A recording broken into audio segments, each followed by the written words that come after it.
Guys, what's going on? Thanks for checking into the channel today. This video is something that I'm excited to share with you because it's all about the unforeseen of investment property. This information is coming from a place of experience. I've actually done all these things. I want to share them with you.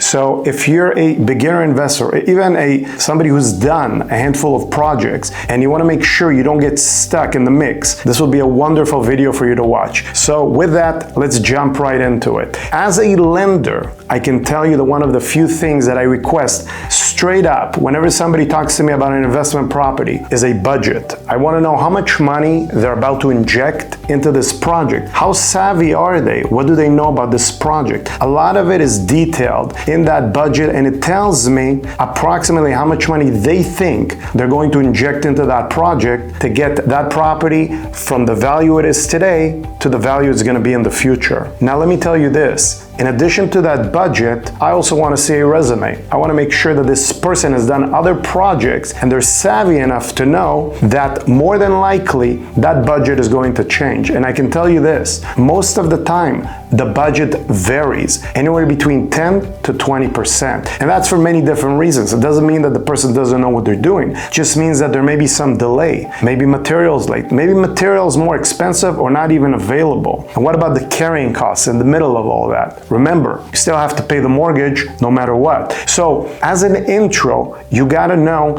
that when you're about to do a renovation, you want to get ready for it. You want to draft up your budget. You want to know approximately how much things are going to cost, and you should guesstimate that budget's probably going to change anywhere between 10 and 20%. So that's number one. Number two, you may be a visionary. You might want to go into a property, tear the whole thing down on the inside, open up walls, do a bunch of different things, because ultimately that's exciting. That's what sells the property for a lot more money, right? And you could do it great, knock it all out. You know, you look at the comps, you got yourself a winning property. The problem is, on top of that whole gem that you just built on the inside, there's a roof. And if that roof is not in good condition, once storms and the rain comes, all the work that you've done on the inside is gonna get damaged. And that's a very big ticket item. So that's number two. You gotta make sure when you buy a property that you properly inspect the roof. And there could be major issues there. And depending on the size of the property, there may be different things you can do. But you gotta make sure that at the end of the day, the roof doesn't have any leaks. And if it does, then it could also grow mold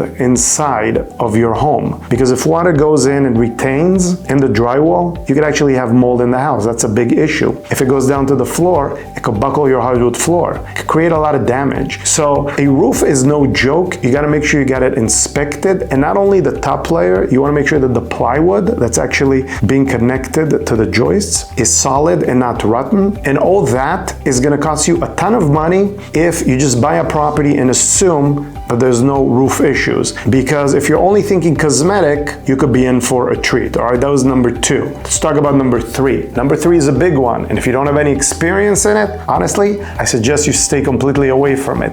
It's not for beginners. And I'm gonna talk about hillside properties. I've had the pleasure of doing this, and you know what? It took me for a loop. Anytime you have a property that has any type of massive weight structures in the back, like a pool or a deck, and you're hillside, and those things need to be replaced, I mean, that could get very expensive, and I will explain to you why. Because number one, you don't know the extent of how much it costs to replace these things. Look, anytime you do a renovation, you're going through different years, eras of permits. So maybe back then, it was okay to build something a certain way, something of weight. Nowadays, the rules may be completely different. So you remove that pool, you got to put in a new one. The amount of retention required may be completely different. Mind you, you're hillside. So now you're talking about excavating dirt. Every truckload, 18-wheelers, at least $1,000. That's a ton of money, maybe more. You get yourself pylons. To put pylons into the ground is massively expensive. And then you have engineering, of course, right?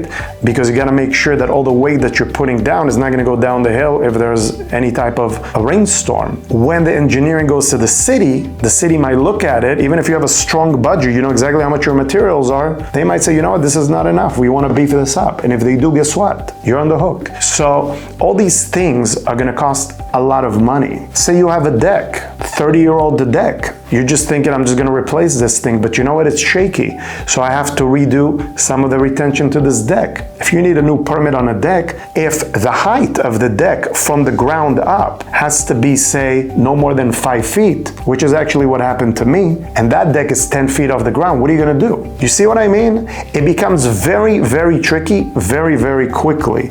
So if you don't have to, don't get involved in hillside renos, because the unforeseen is so great that by itself, anything changes in your plan, your whole profit is gone. Guys, if there's anything that I didn't cover and you have a question about, just drop it in the comments below. Let me know, and I'll be happy to answer that question for you. I enjoy making these videos for you because it comes both from experience and the lending side of things, which is what I do. I fund construction loans, I work with builders, I see different scenarios all the time, and I present them to you guys. So if you have a question, just let me know. In the meantime, if you enjoy these videos, please give it a thumbs up, subscribe to my channel. Appreciate you guys watching this. I'll catch you on the next video.